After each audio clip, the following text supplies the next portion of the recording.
అధ్యక్షులుగా ఉన్నటువంటి రాజమండ్రి పార్లమెంటు సభ్యులు మార్గాని భరత్ గారికి, అదేవిధంగా ఈ సభావేదిక మీద ఆశీనులైనటువంటి ఇతర పెద్దలకి, ఇక్కడ విచ్చేసినటువంటి వైఎస్ఆర్ కాంగ్రెస్ పార్టీ కుటుంబ సభ్యులకి, మహిళామ తల్లులకి, పాత్రికేయ మిత్రులకి అందరికీ ముందుగా నా హృదయపూర్వక నమస్కారాలు. ఈ రాజమండ్రి దాదాపు ప్రతి 2 నెలలకి 3 నెలలకి ఈ పాత హైవే ఈ రోడ్డు ఉండేది, మెయిన్ రోడ్డు లాలాచేరు వెళ్ళేటువంటి కొవ్వూరు మీదగా కాకుండా ఇటు తాడేపల్లిగూడ మీద తణుకు మీదకి వచ్చేటువంటి రోడ్డు. నేను వైజాగ్ రెగ్యులర్గా తిరగటం, రాజమండ్రి లాగటం నాకు దాదాపు 25 సంవత్సరాల నుంచి ఈ రాజమండ్రి పట్టణం తెలుసు. కనీ విని ఎరగనటువంటి డెవలప్మెంట్ ఈ 5 సంవత్సరాల్లో రాజమండ్రి పట్టణం కనపడుతుంది.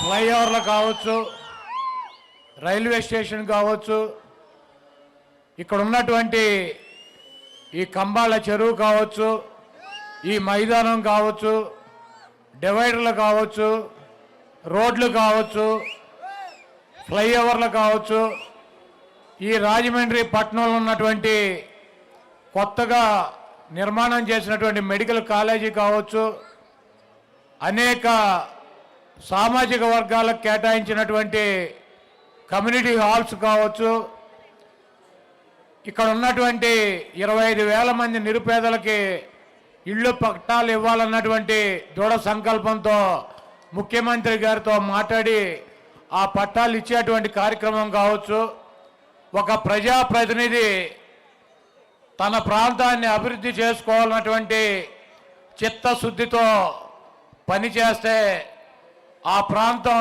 ఏ రకంగా అభివృద్ధి చెందుతుందో మన ఎంపీ మార్గాన్ని భర్తను చూస్తే, ఈ రాజమండ్రిని చూస్తే అర్థమవుతుంది. తప్పకుండా శాసనసభ్యుడిగా పోటీ చేయి భరత్, నువ్వు గెలుస్తావు. తప్పకుండా మన ప్రభుత్వం వస్తుంది. ఆ రాజమండ్రి ప్రాంతాన్ని వైఎస్ఆర్ కంచుకోటగా తీర్చిదిద్దాల్సినటువంటి బాధ్యత నీ మీద ఉందని చెప్పి ముఖ్యమంత్రి జగన్మోహన్ రెడ్డి గారు భరత్ను రాజమండ్రి సిటీకి శాసనసభ్యుడిగా పంపించడం జరిగింది. ఈరోజు జగన్మోహన్ రెడ్డి గారి గురించి, లేకపోతే మా గురించి, లేకపోతే ఇక్కడ ఉన్నటువంటి భర్త గురించి అనేక కథనాలు జగన్మోహన్ రెడ్డి గారు చెబుతూ ఉంటాడు. మనం ఒకరితో కాదు ఫైట్ చేసేది, చంద్రబాబుతో అని. అది వాస్తవం. చంద్రబాబు కనుక ఒక్కడే వస్తే జగన్మోహన్ రెడ్డి గారు ఫుట్బాల్ లాగా ఒక తన్ను తంతే ఒక 20 సంవత్సరాలు కనపడ్డాయి రాష్ట్రంలో. ఆ సంగతి ఆయన కూడా తెలుసు. అందుకే ఒక పక్కన దత్తపుత్రుని పెట్టుకుంటాడు, ఇంకో పక్కన ఉత్తపుత్రుని పెట్టుకుంటాడు. వెనకాల బీజేపీ వదినం వస్తుంది. ముందేమో ఇప్పుడు కాంగ్రెస్ షర్మిలమ్మని తెచ్చుకున్నాడు, చెల్లెమ్మనే.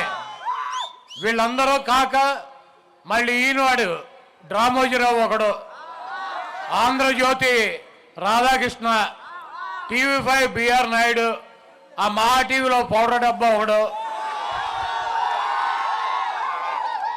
ఇప్పుడు వీళ్ళందరూ సరిపోక నిన్న రాత్రి ఒకని పట్టుకొచ్చారు, పీకే ప్రశాంత్ కిషోర్.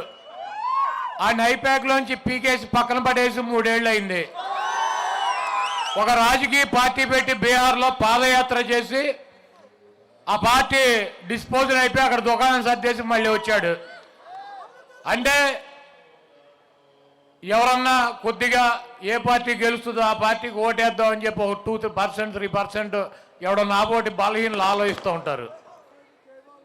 ఈయన వచ్చి చంద్రబాబు నాయుడు గారు గెలుస్తారంటే ఓటంతా చంద్రబాబు నాయుడుకి 2% 1% మారుతుందన్నటువంటి పిచ్చి భ్రమల్లో ఇటువంటి పిచ్చి ముండా కొడుకులందరినీ తీసుకొచ్చి మన మీద వదిలి వాళ్ళు పొద్దున్నే లేచి మాకు నోరు నెప్పేటట్టు నేను, ఈ నాని గారు, ఈ భరత్, ఇట్లా ఈ రాష్ట్రంలో 10 మంది ఉన్నాం. తిట్లు తిని ఇదే కార్యక్రమం. అయినా కూడా మా ప్రాణం పోయిన జగన్మోహన్ రెడ్డి గారి కోసం, ఈ రాష్ట్ర భవిష్యత్తు కోసం మేము తప్పకుండా జగన్మోహన్ రెడ్డి గారి వెనకాల నిలబడతాం. ఎందుకంటే ఇప్పుడు పేర్నాని గారు చెప్పారు, ఒక పేదవాడు తన పిల్లల్ని ఉన్నతమైనటువంటి చదువులు చదివించుకోవాలని ఉంటుంది. వాళ్ళకి ఒక మంచి ఇంగ్లీష్ మీడియంలోనో ఒక ప్రైవేట్ స్కూల్లోనో చదివించాల్సినటువంటి బాధ్యత ఉంటుంది, చదివించాలని ఉంటుంది. కానీ ఆర్థిక స్తోమత లేదు, చదివించుకున్నటువంటి పరిస్థితి లేదు. అటువంటి నిరుపేద పిల్లలు గవర్నమెంట్ స్కూల్స్కి వెళ్తారు. 45,000 స్కూల్స్ ఉన్నాయి. ఆ 45,000 స్కూల్స్లో కూడా నాడు నేడు కింద దాదాపు 18,000 కోట్ల రూపాయలు ఖర్చు పెట్టి ఆ స్కూల్స్ రూపురేఖలను మార్చినటువంటి వ్యక్తి జగన్మోహన్ రెడ్డి గారు. ఇంగ్లీష్ మీడియం తీసుకొచ్చినటువంటి వ్యక్తి జగన్మోహన్ రెడ్డి గారు. వాళ్ళకి చదివేటువంటి పుస్తకాలు కానించి, స్కూల్ బ్యాగులు కానించి, బట్టలు కానించి, బూట్లు కానించి, సాక్సులు కానించి ప్రతి అవసరాన్ని తండ్రి స్థానంలో ఉండి తీర్చినటువంటి వ్యక్తి